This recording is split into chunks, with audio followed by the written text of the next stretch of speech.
حضرت رابعہ بصری رحمہ اللہ۔ حضرت رابعہ بصری رحمہ اللہ کا مبارک وجود راہ سلوک کے مسافروں کے لیے ایک روشن ستارے کی مانند ہے، جسے دیکھ کر راہ حق کے مسافر اپنی منزل کا تعین کرتے ہیں۔ آپ رحمۃ اللہ علیہ کا شمار قرون اولیٰ کی ان شخصیات میں ہوتا ہے جنہوں نے اپنی زندگی کا ہر پل اور ہر لمحہ اطاعت و بندگی کی نظر کر کے اپنے قلب و ذہن کو رب العالمین کے دربار میں سرگوشی و مناجات کے لیے وقف کر دیا تھا۔ رابعہ بصری رحمۃ اللہ علیہ کو جو بلند پایا مقام اور اعلیٰ مرتبہ حاصل ہوا، اس کے پیچھے اسلامی تعلیم کی وہ برکتیں کار فرما ہیں جن سے فیض پا کر رابعہ ادویہ نامی ایک عام خاتون حضرت رابعہ بصری رحمۃ اللہ علیہ جیسے بلند مقام پر فائز ہو گئیں۔ رابعہ بصری رحمۃ اللہ علیہ کی زندگی کے حالات و واقعہ کا اکثر حصہ پردہ اخفاء میں ہے۔ قدیم تذکرہ نگاروں نے اس بارے میں بہت ہی کم لکھا ہے۔ آپ کی پیدائش کے بارے میں کسی نے کچھ نہیں لکھا۔ البتہ جدید دور کے تذکرہ نگاروں نے تحقیق کے بعد آپ کی پیدائش کا سن 97 ہجری بیان کیا ہے۔ مشہور فرانسیسی مستشرق میسنون نے 95 ہجری یا 99 ہجری پر زور دیا ہے۔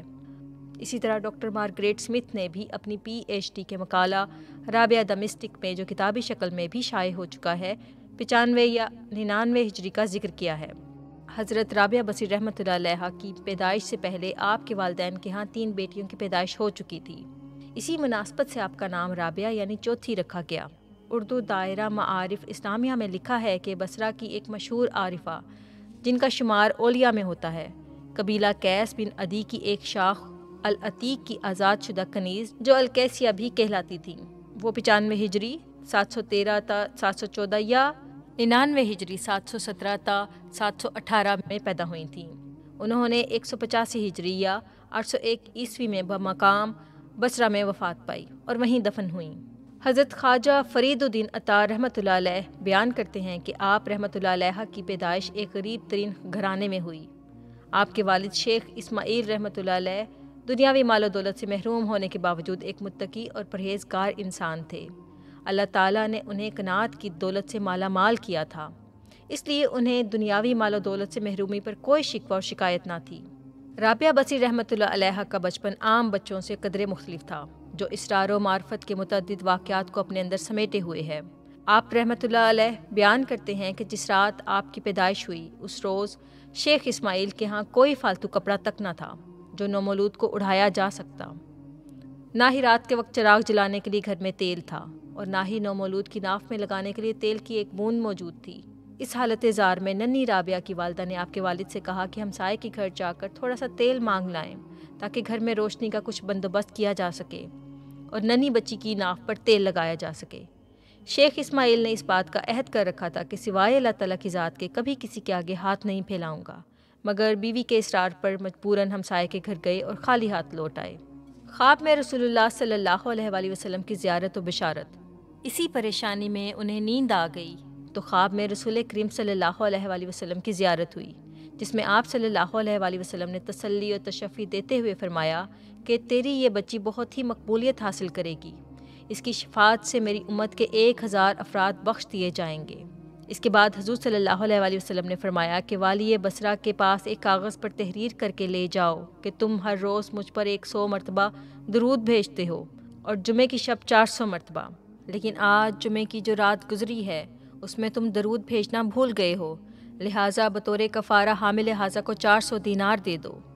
صبح دار ہو کر آپ بہت روئے اور خط تحریر کر کے دربان کے ذریعے والی بصرہ کے پاس بھیج دیا۔ اس نے مکتوب پڑھتے ہی حکم دیا کہ حضور اکرم صلی اللہ علیہ وآلہ وسلم کی یاد آوری کے شکرانے کے طور پر 10,000 درہم تو فقراء میں تقسیم کر دو اور 400 دینار اس شخص کو دے دو۔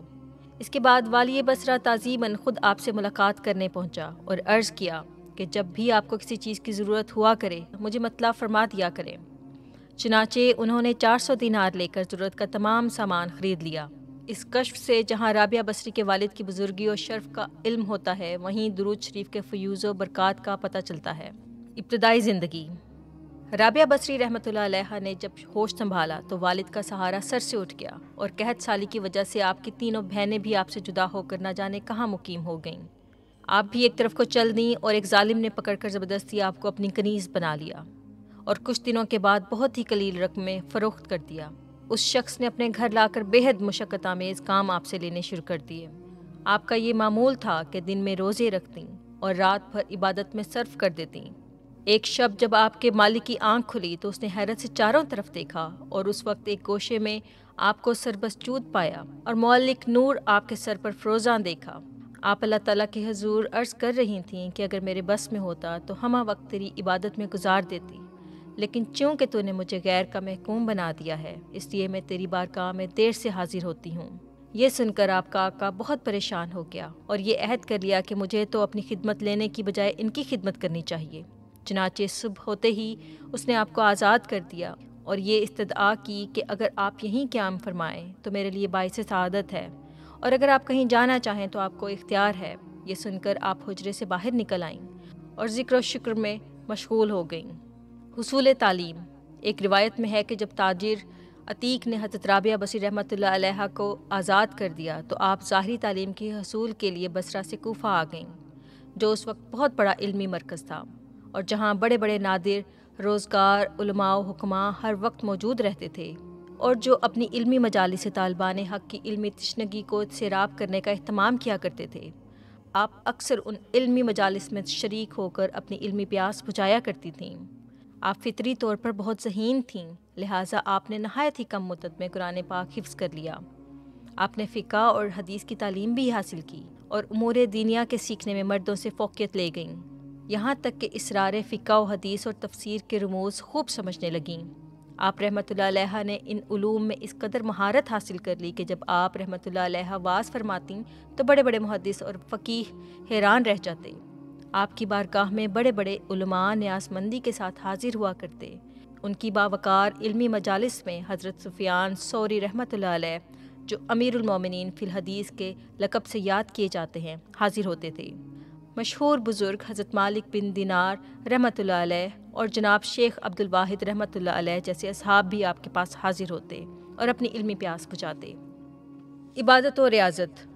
ڈاکٹر مارگریٹ اسمتھ اپنی کتاب رابعہ دی مسٹک میں شیخ فرید الدین عطار کے حوالے سے لکھتی ہیں کہ آزادی حاصل ہونے کے بعد حضرت رابعہ بصری رحمۃ اللہ علیہ صحرا کی طرف نکل گئیں اور وہاں آبادی سے الگ یکسو ہو کر عبادت الہی میں مصروف ہو گئیں۔ پھر صحرا سے جی اٹھ گیا اور ایک بستی کی ایک کوٹری میں گوشہ نشیں ہو کر ذکر و فکر کرنے لگیں۔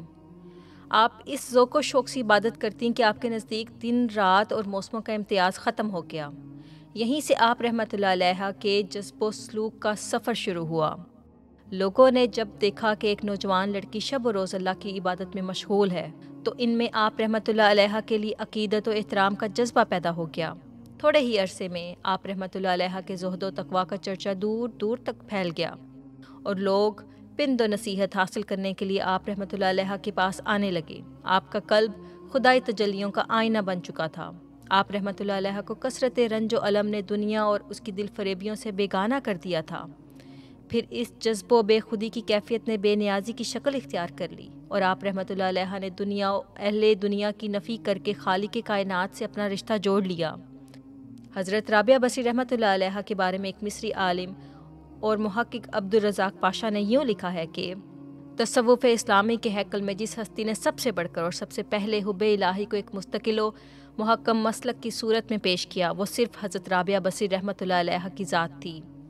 اب آپ رحمۃ اللہ علیہ دنیا اور دنیاوی معاملات سے کوئی سروکار نہ رکھتی تھیں، دن بھر روزہ رکھتیں اور رات کو جاگ کر عبادت کرتی رہتیں۔ قرآن کریم کی تلاوت روز کا معمول تھا۔ کئی دن گزر جاتے اور گھر میں کچھ نہ ہوتا جس سے روزہ افطار کر لیں۔ اکثر پانی کے ایک گھونٹ سے روزہ افطار کر لیتی تھیں اور اس پر بھی خدا کا شکر ادا کرتی رہتی تھیں۔ آپ کے جوش اور ذوق عبادت کو دیکھ کر ایک شخص نے آپ رحمۃ اللہ علیہ سے پوچھا کہ آپ جس کی عبادت کرتی ہیں اسے دیکھتی بھی ہیں یا نہیں؟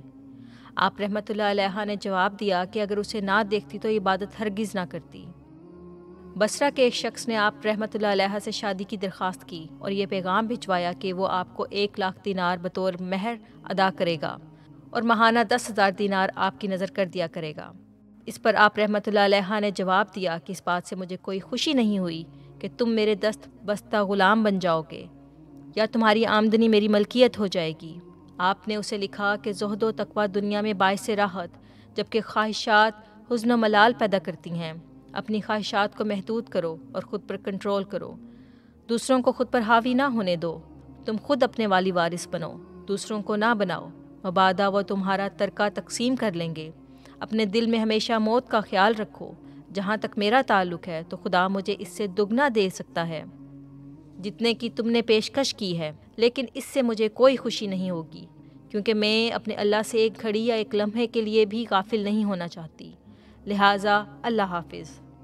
جناب عبدالرزاق پاشا نے لکھا ہے کہ حضرت رابعہ رحمۃ اللہ علیہ میں حزن و علم کے جو گہرے نقوش پائے جاتے ہیں، اگر عمیق نگاہ سے دیکھا جائے تو معلوم ہوگا کہ یہ بھی تمام تر حب کا نتیجہ ہیں جو حضرت رابعہ رحمۃ اللہ علیہ کو اللہ تعالیٰ کی ذات سے ہے۔ تصوف اسلامی میں جس ہستی نے سب سے پہلے حب الہی کو مستقل و محکم مسلک کی صورت میں پیش کیا وہ حضرت رابعہ ادویہ بصریہ ہیں۔ توکل اللہ۔ حضرت خلیفۃ المسیح الاول رضی اللہ تعالیٰ عنہ نے آپ کے توکل اللہ کا ایک نہایت ایمان افروز واقعہ بیان فرمایا ہے۔ آپ رضی اللہ تعالیٰ عنہ فرماتے ہیں، رابعہ کا ایک قصہ لکھا ہے کہ ان کے گھر میں 20 آدمی مہمان آ گئے۔ گھر میں صرف 2 روٹیاں تھیں۔ آپ نے اپنی جاریہ سے کہا، جاؤ یہ فقیر کو دے دو۔ اس نے دل میں کہا، زاہد عابد بے وقوف بھی پرلے درجے کے ہوتے ہیں۔ دیکھو گھر میں 20 مہمان ہیں، اگر انہیں ایک ایک ٹکڑا دے تو بھی بھوکے رہنے سے بہتر ہے۔ اور ان مہمانوں کو یہ بات بری معلوم ہوئی، لیکن وہ نہیں جانتے تھے کہ رابعہ کا کیا مطلب ہے۔ تھوڑی دیر ہوئی تو ایک ملازمہ کسی امیر عورت کی 18 روٹیاں لائی۔ رابعہ نے انہیں واپس دے کر فرمایا، یہ ہمارا حصہ ہرگز نہیں، واپس لے جاؤ۔ اس نے کہا، نہیں میں بھولی نہیں، مگر رابعہ نے یہ اصرار کیا کہ نہیں یہ ہمارا حصہ نہیں۔ ناچار وہ واپس ہوئی، ابھی دہلیز میں قدم رکھا ہی تھا کہ مالکہ نے چلا کر کہا کہ تو اتنی دیر کہاں رہی؟ یہ تو 2 قدم پر اس کا گھر ہے، ابھی تو رابعہ بصری کا حصہ پڑا ہے۔ چنانچہ پھر اسے 20 روٹیاں دیں، جو وہ لائی تو آپ نے بڑی خوشی سے لے لیں کہ واقعی ہمارا حصہ ہے۔ اس وقت جاریہ اور مہمانوں نے عرض کیا کہ ہم اس نقطے کو سمجھے نہیں۔ فرمایا، جس وقت تم آئے تو میرے پاس 2 روٹیاں تھیں، میرے دل میں آیا کہ آؤ پھر مولا کریم سے سودا کر لیں۔ اس وقت میرے مطالعہ میں یہ آیت تھی، من جاء بالحسنۃ فلہ عشر امثالھا۔ اس لحاظ سے 2 کی بجائے 20 آنی چاہیے تھیں۔ یہ 18 لائی تو میں سمجھی کہ میں تو اپنے مولا سے سودا کیا ہے، وہ تو بھولنے والا نہیں، بس یہی بھولی ہے۔ آخر یہ خیال سچ نکلا۔ یہ بات واقعی ہے، کہانی قصہ نہیں۔ میں نے خود بارہا آزمایا ہے، مگر خدا کا امتحان مت کرو، اس کو تمہارے امتحانوں کی کیا پرواہ ہے؟ خدا کے قول کا علم عام کھیتی باڑی سے ہو سکتا ہے۔ بیج ڈالا جاتا ہے تو اس کے ساتھ کیڑے کھانے کو موجود، پھر جانور موجود، پھر ہزاروں بلائیں ہیں، ان سے بچ کر آخر اس دانے کے سینکڑوں دانے بنتے ہیں۔ اسی طرح جو خدا کی راہ میں بیج ڈالا جاوے وہ ضائع نہیں جاتا۔ ایک نہایت عمدہ خواب۔ حضرت ابو طالب مکی محمد بن علی بن عطاء الحارثی متوفی 386 ہجری نے اپنی تصنیف قوۃ القلوب فی معاملات المحبوب میں حضرت رابعہ بصری رحمۃ اللہ علیہ کی زبانی ان کا ایک نہایت عمدہ خواب لکھا ہے۔ آپ رحمۃ اللہ علیہ بیان کرتی ہیں کہ ایک رات سحری کے وقت میں نے کچھ تسبیحات پڑھیں اور پھر سو گئی تو میں نے ایک خواب دیکھا کہ ایک سرسبز و شاداب درخت ہے جس کی خوبصورتی، حسن اور عظمت کو لفظوں میں بیان کرنا ممکن نہیں۔ اس درخت پر 3 طرح کے پھل لگے ہوئے ہیں، ایسے پھل جو کبھی دنیا میں نہیں دیکھے گئے۔ ان میں سے کچھ پھل سفید، کچھ سرخ اور کچھ زرد ہیں۔ وہ پھل مجھے بہت اچھے لگے۔ میں نے پوچھا کہ یہ پھل کس کے ہیں؟ تو کسی کہنے والے نے جواب دیا کہ یہ تمہارے ہیں، جو تمہاری تسبیحات کے بدلے میں تمہیں عنایت کیے گئے ہیں۔ یہ سن کر میں درخت کے گرد گھومنے لگی۔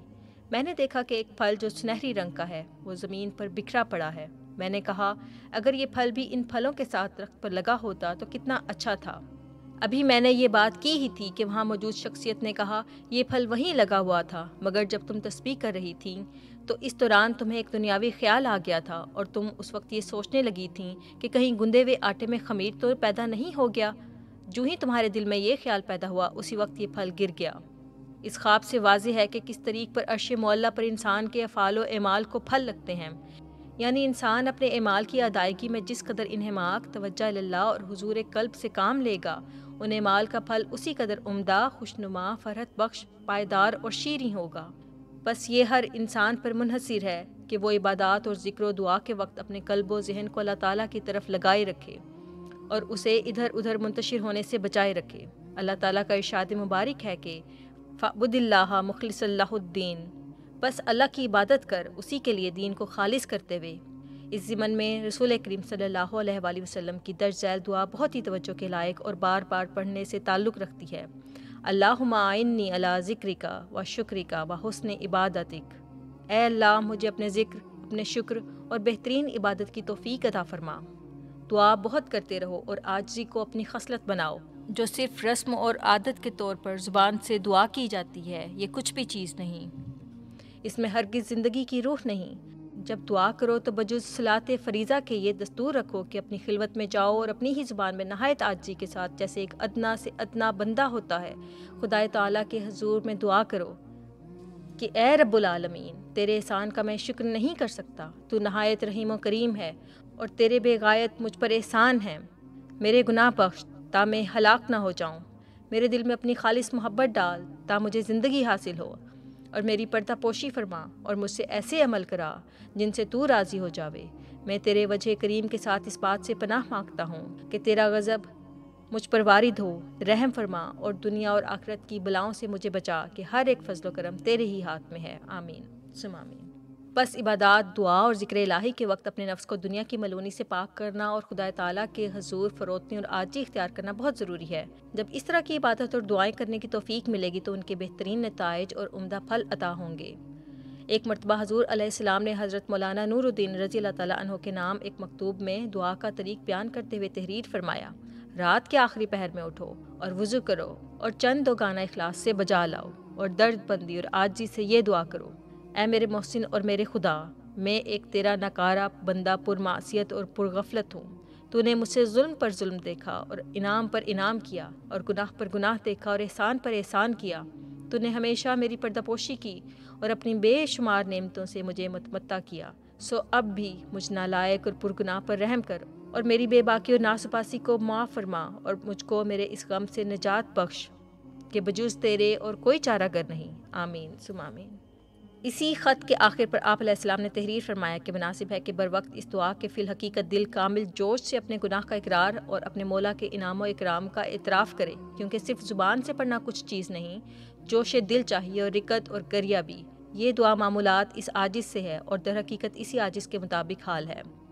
خلاصہ کلام یہ ہے کہ جو لوگ اپنے آپ کو اللہ تعالیٰ کی محبت میں فنا کر لیتے ہیں، دراصل وہی جیتے ہیں، کیونکہ وہ ابدی زندگی میں مقام قرب حاصل کر کے ہمیشہ ہمیش کے لیے امر ہو جاتے ہیں۔ ضرورت اس بات کی ہے کہ بزرگان امت نے اپنے حسن خلق، پاک طینت، عجز و انکسار اور تعلق باللہ کے جو نقوش چھوڑے ہیں، ہم انہیں مشعل راہ بنا کر اپنے عملی نمونے سے ہدایت کی مشعلیں روشن رکھیں، تاکہ تاریکی کے سائے دور ہوں اور نیکی اور تقویٰ کا یہ سفر ہمیشہ جاری و ساری رہے۔